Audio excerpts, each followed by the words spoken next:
It is a natural human tendency, and it carries over to those who take up spiritual practice.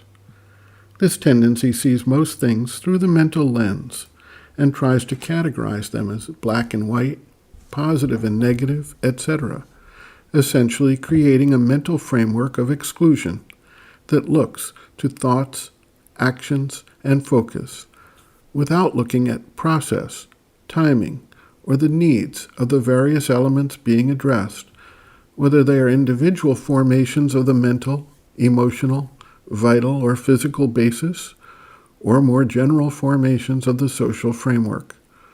Thus, we tend to extremes and become dogmatic. This habit of perspective also affects the way spiritual seekers look at the issue of curing illness.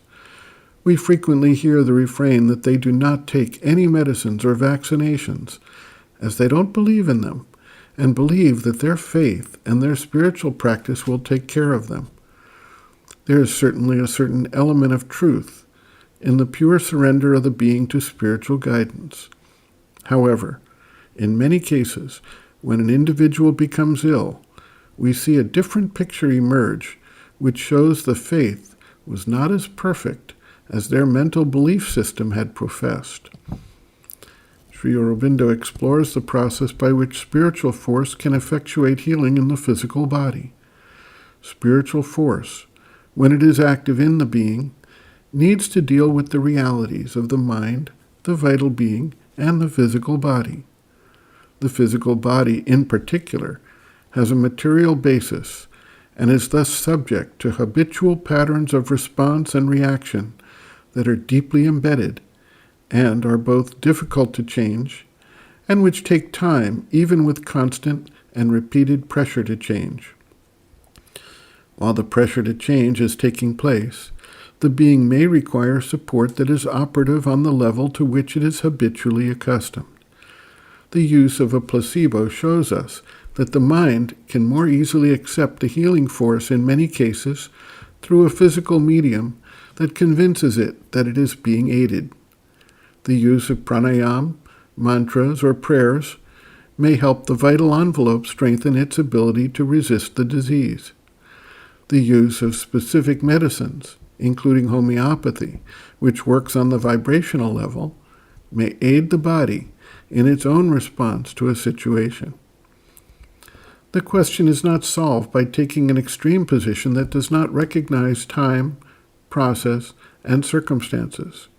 Rather, the constant pressure of the spiritual force can take the temporary and intermediate aid of mental, vital, and physical support systems to address illness and help the seeker maintain a strong foundation for the spiritual work to be done. Sri Aurobindo writes, quote, "Certainly, one can act from within on an illness and cure it. Only it is not always easy, as there is much resistance in matter, a resistance of inertia. An untiring persistence is necessary. At first, one may fail altogether, or the symptoms increase. But gradually the control of the body or of a particular illness becomes stronger. Again, to cure an occasional attack of illness by inner means is comparatively easy. To make the body immune from it in future is more difficult. A chronic malady is harder to deal with, more reluctant to disappear entirely than an occasional disturbance of the body. So long as the control of the body is imperfect, there are all these and other imperfections and difficulties in the use of the inner force. If you can succeed by the interaction in preventing increase, even that is something. You have then by abhyasa to strengthen the power till it becomes able to cure. Note that so long as the power is not entirely there, some aid of physical means need not be altogether rejected." End quote. Reference, Sri Aurobindo, Bases of Yoga, Chapter 5, Physical Consciousness, Subconscient, Sleep and Dream, Illness, pages 105 to 106.